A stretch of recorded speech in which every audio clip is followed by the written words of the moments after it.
Welcome to the war. So this is the first battle of my mini campaign focused around Operation Case Blue, summer of 1942 on the Eastern Front.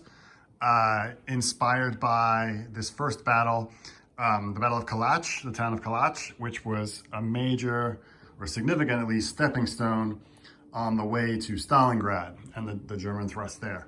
So I thought it'd be interesting to explore that.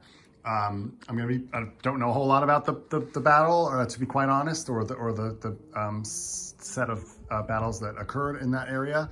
But I'm going to find out as I go along and hopefully pick some missions that are inspired by that and the success or failure of the respective forces here.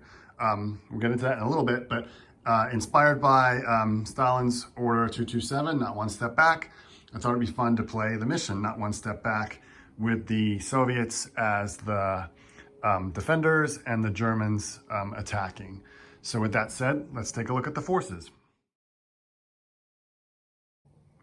First of all, we have our unit cards. If I didn't mention, this is going to be a 75-point game. I think that given the size and nature of the battle, not having too much forces on the table will be a good idea.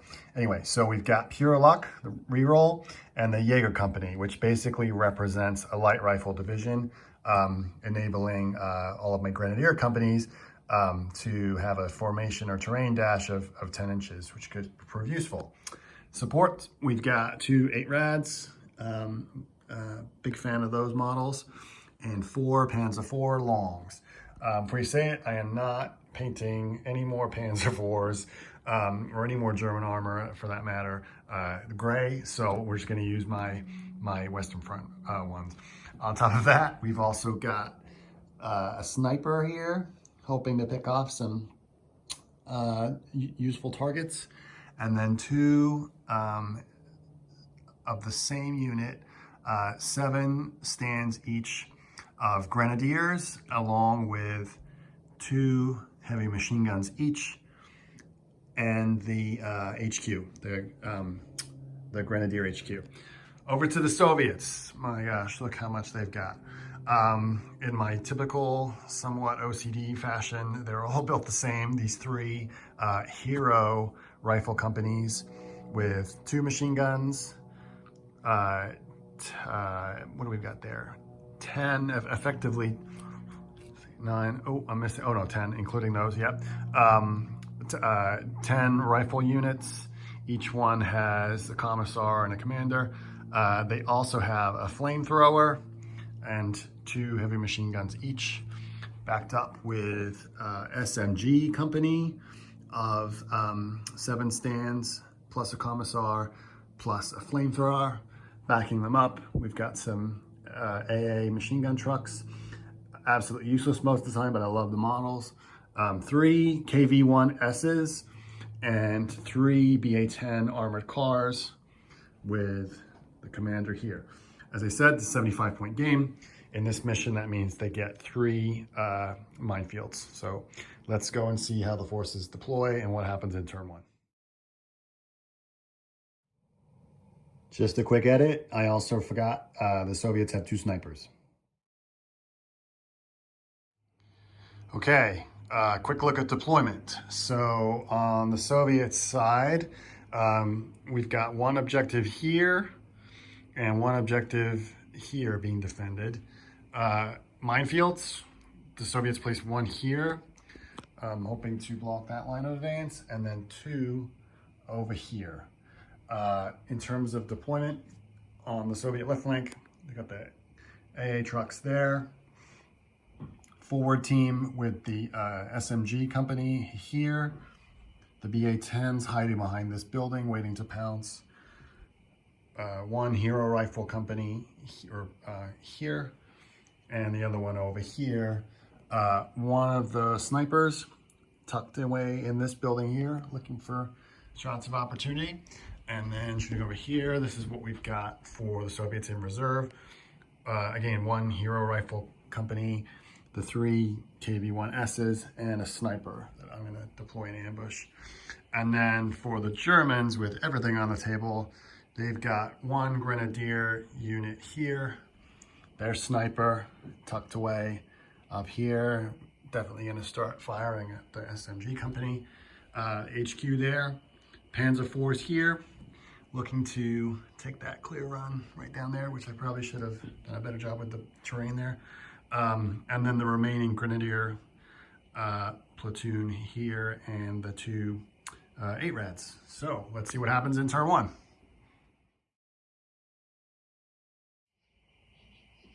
German turn 1, the 8-Rads raced ahead, hoping to put some pressure on the unit there and the objective. The Grenadier platoon here advanced. The Panzer IVs advanced along the railroad track, pouring a hail of fire into the sniper building and killing him. Similarly, the sniper over here, the German sniper, was able to eliminate the leader of this unit of the SMG company, killing him, but now he's been replaced. And both this Grenadier platoon and the Grenadier HQ advanced. Now over to the Soviets.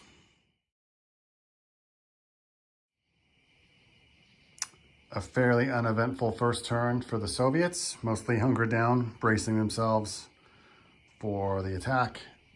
The AA trucks moved up, attempting to put some fire into the sniper without effect. However, the BA-10s scooted around the side of the building and managed to take down one of the Grenadier stands from this unit. Ultimately playing a little bit of a cat and mouse game here with the oncoming Panzer IVs. On to turn 2. German turn 2, and the Germans are definitely pressing hard into the Soviets. This Grenadier platoon advanced. The 8-Rads pulled up in front of the unit there, firing on them along with 2 of the Panzer IVs to no effect. The other 2 Panzer IVs fired on the BA-10s, causing 1 bail. HQ advanced. This unit also advanced, firing into the beleaguered SMG hero company here and inflicting more casualties. This is not looking good for the Soviets. I hope they get some reserves soon. Soviet turn 2, not entirely without merit. The AAMGs were able to inflict 3 stands worth of casualties on this Grenadier platoon. The SMGs unfortunately just could not unpin. Also, the BA-10 failed its remount, but the other 2 were able to inflict a bail on the rear Panzer IV there. Soviets also revealed their last sniper, who was able to eliminate the second in command within the command team, whilst this unit and this unit just dig in or stay dug in and weather the oncoming assault. No reserves, unfortunately. Let's move on to turn 3. German turn 3, and 2 of the AA trucks were knocked out by this unit of Grenadiers, and they opted not to assault the SMGs just yet. We're gonna wait, maybe unnecessary. Over here, the Grenadiers advanced along with, or pouring in their fire into this unit, along with the scout cars, really again to no effect, but they're getting closer. Honestly, the main action was right here. So the Panzer IVs assaulted the Hero Rifle Company, inflicting a handful of casualties or removal of stands, forcing them off the objective or out of the building, contesting the objective, and then consolidate back onto it. Now, I thought this was the end of the mission, and what a letdown that would have been. However, the rules state that the attacker has to start the turn holding an objective. So the Soviets do have a chance to reply. Let's see if they can pull something out of the bag here. Pivotal turn 3 for the Soviets. Over here, the Hero SMG company was able to unpin and assaulted the Grenadier platoon that was there, wiping them out. This company, Hero Rifle Company, passed their morale and regrouped to where they were, again contesting the objective. Reserve arrived, 3 KV-2Ss, inflicting 2 bales on the Panzer IVs, whilst the lowly BA-10s were able to pull off a side shot on one Panzer IV and destroy it. So this is very much now putting the onus on the Germans to pass some morale checks here. Over here, nothing really of note. The Soviets not wanting to give away the advantage and just staying dug in. Although the sniper over here did put the pin back on the HQ unit, keeping him tied up there. German turn 4, here we go. At the beginning of the 4th turn, the German panzers were able to regroup, at least 2 of them, so in good spirits, able to fire into the KV-1Ss, causing 2 bales. The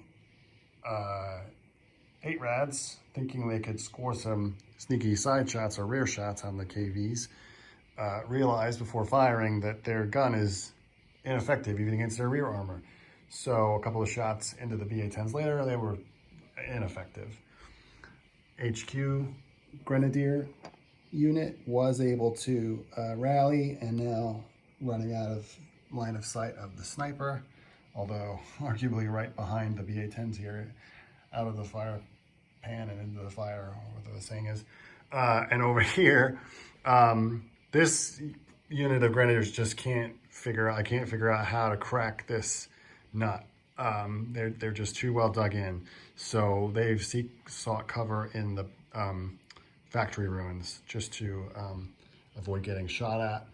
But really over here is where the I think the decisive part of the battle is going to be. Let's see how the Soviets reply. Soviet turn 4, and what a turn it was.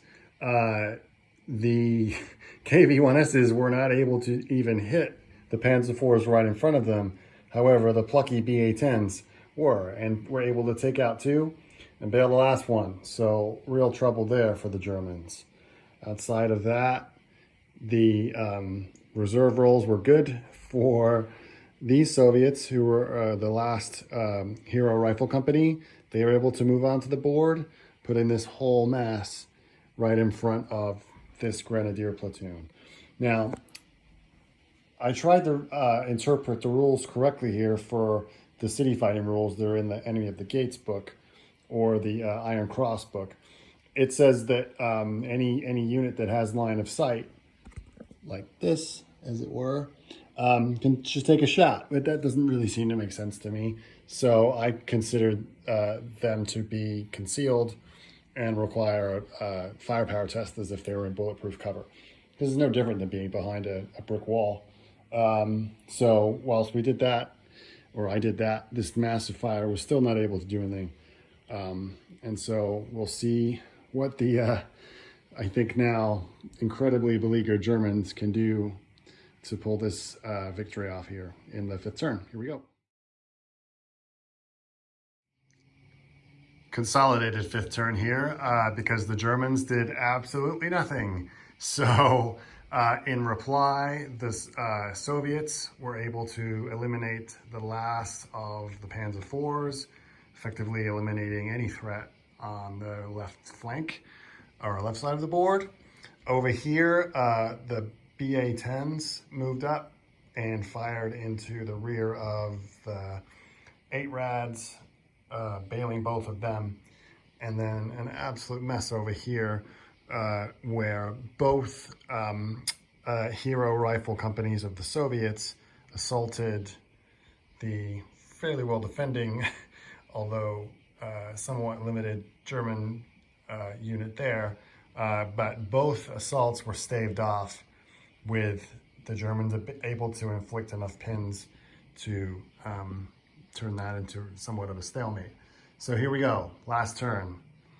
Really think the Germans can't win, but maybe they can prevent the Soviets from winning too. We'll see. Here we go. German turn 6. All that remains is this Grenadier unit that was unable to unpin, and the single Command HQ unit. The 8 rads ran, and now it's just a matter of time, I think. Let's see how this unfolds. Soviet turn 6, and the 2 hero rifle companies were able to inflict enough casualties on the Grenadier platoon in the factory that they are no longer contesting this objective. Outside of that, lesson learned, don't ever try to cross or any kind of difficult terrain with BA-10s. They have a terrible cross rating. So with that being said, if this Grenadier platoon with the remaining HQ unit cannot motivate to unpin themselves and move closer to that objective, then it's game over for the Germans. I usually hesitate to do this because it's I'm terrible at remembering rules, but we're going to see if they make it. So they motivate on a 4-up. They do. They come back. Let's see what happens next turn for the Germans. Real quick here. I might even just forfeit for the Germans here. This is a unrealistic expectation that they just keep fighting like this. It's fairly futile. But they were able to motivate, as you saw. They came back and inflicted 1 casualty on this rifle platoon here. Over to see what the Soviets can do, if they can just finally knock this on the head.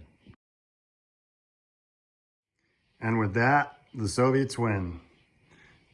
Able to pull off an assault, or 2 assaults that left the Grenadiers dead. And so this first game, Operation Case Blue, goes to the Soviets.